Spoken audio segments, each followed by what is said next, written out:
আসসালামু আলাইকুম। আমার কিছুদিন আগে একটা সমস্যা ছিল। সমস্যাটা এরকম ছিল যে আমি যখন বাথরুমে গিয়ে টয়লেটে বসতাম, টয়লেটের সাথে আমার মলদ্বার দিয়ে ব্লাড বের হইতো।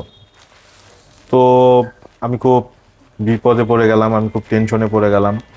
তো আমার এক কলিগের মাধ্যমে আমি এই ওষুধটার সন্ধান পাই এবং নিয়ম মাফিক এই ওষুধটা আমি খাওয়া শুরু করি।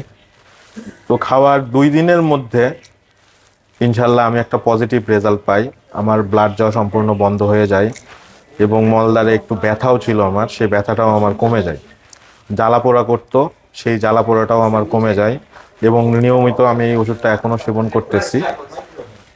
ইনশাল্লাহ আল্লাহর রহমতে আমি এখন সুস্থ আছি, ভালো আছি। আপনারা যদি প্রয়োজন মনে হয় তাহলে আপনারাও এটা সেবন করতে পারেন। আসসালামু আলাইকুম। আপনার কি সমস্যা হয়েছিল ভাই?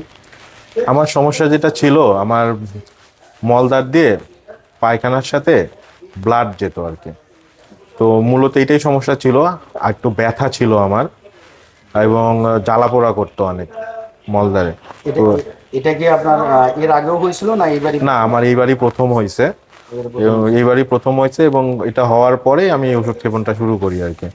এমনি অন্য কোনো মেডিসিন বা এগুলা কিছু খান না? না, আমি অন্য কোনো মেডিসিন খাই নাই, শুধু এই মেডিসিনটাই সেবন করা শুরু করি এবং এখন আমি সেবন মানে করতেছি আপনার এটা। প্রথমে হওয়ার পরে আপনার স্টাফদের মধ্যে আলোচনা করে আপনার কলিগের মাধ্যমে? জি, আমি আমার কলিগের মাধ্যমে আমি এই ওষুধটার খোঁজ পাই। আমাকে সে বলে যে আপনি ওষুধটা খান। আমারও সমস্যা হয়েছিল, তো আমি খাওয়ার পরে আলহামদুলিল্লাহ সুস্থ আছি। তো তারপরে সেই আমাকে ওষুধ এনে দেয়।